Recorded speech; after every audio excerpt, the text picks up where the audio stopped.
Hi, I'm Martin Hash, and I'm a Renaissance man. There are a lot of YouTube channels that explain how things work or teach you something, but this is the only one that teaches you how to be a Renaissance man. Of all the hundreds of millions of people who watch YouTube, there's got to be a lot of you who would like to know everything if you could. I'm going to explain to you the goals of a Renaissance man and how to achieve those goals.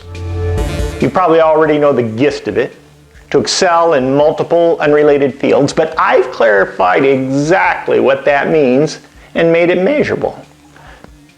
Then I followed that plan and became a Renaissance man myself. And I'm going to show you how to become a Renaissance man too. I always wanted to be a Renaissance man as a child, and just assume everybody else did too. When I talked to somebody, the first thing on my mind was that this kid, he wants to know about tarantulas and history and science and the moon, just like I did. I wanted to be as close to knowledge and experience as possible. I wanted to make the models. I wanted to go the places. I wanted to read the books. I used to love Reader's Digest. I would read every single sentence in a Reader's Digest. Now Reader's Digest isn't such a big deal. In fact, a lot of people don't even know what it is. But what it did for me as a child was expose me to the Digest explanation of a lot of things without the boring extra verbiage. As a kid, 10, 12 years old, especially in the early teenage years, I could fully understand what Reader's Digest was talking about, and it led me to the concept of a Renaissance man, and why I wanted to be one. I made a plan. I knew there must be things that are required for Renaissance manhood, but I could only identify a few of them in those early years. Getting a college degree in science, being an artist of some type, excelling in a career. As time went by and my sophistication increased, my big plans needed to be broken down into a beginner's level that I could actually achieve. Then intermediate plans. I didn't get to the concept of a complete Homo Universalis until decades later, after I'd already done lots of things and knew how difficult and rare doing anything original and exceptional is. You can find the Renaissance Man website at martinhash.com/rman, where rman is spelled R-M-Y-N, the Y so that it's not gendered. And you see the Vitruvian Man and the basic concept that there's 8 things that make a complete person if you do all of them. Law, travel, medicine, art, business, philosophy, science, and sports. Now, there's several levels of Renaissance manhood, something for anybody to achieve.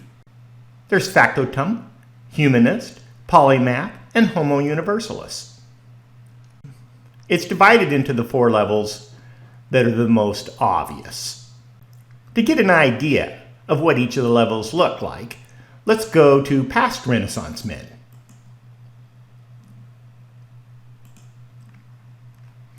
The all-seeing eye would be Factotum. The dancing humanist would be Humanist. This polyhedron would be for Polymath. And, of course, the Vitruvian Man for Universalis. There's about 100 Renaissance men from the past that I have listed. For example, let's look at a Factotum, somebody famous like Archimedes. Has a little description of Archimedes, a picture of Archimedes, and then the 8 aspects that I listed: science, law, medicine, etc. And how many points for each. So Archimedes is considered the greatest mathematician of antiquity. So he got the highest number of points in science, would be 4. But Archimedes didn't do much else. Consequently, his total score is only 7.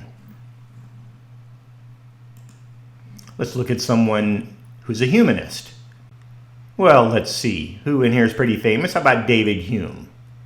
So once again, our picture of David, and he has 2 for business out of a possible 4.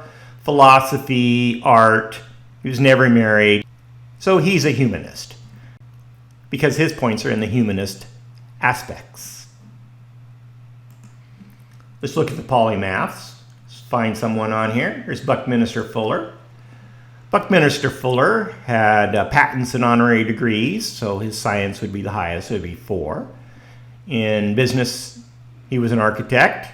He didn't have a degree or anything, so that would be a 2. He was a designer, so he got 2 more for that. A world traveler. Then there was a bunch of personal things, so his total score was 16, making him a polymath. All right, let's go over here to Homo Universalis. Albert Schweitzer, Aristotle, Cicero, Francis Bacon, Howard Hughes, Jacques Cousteau, Leonardo da Vinci, of course, Richard Burton, Theodore Roosevelt, Thomas Jefferson. This is quite a crew. Let's just look at Thomas Jefferson. Everybody recognizes that picture. He's got quite a CV. And then science and law, business and philosophy. So he scored a lot of points in both the humanist and polymath aspects. And so he got a total of 23, which makes him a Universalist. Now there's a total number of points that you can get is 32. So that would mean doing every single thing at its fullest amount. And the only person who has that is me.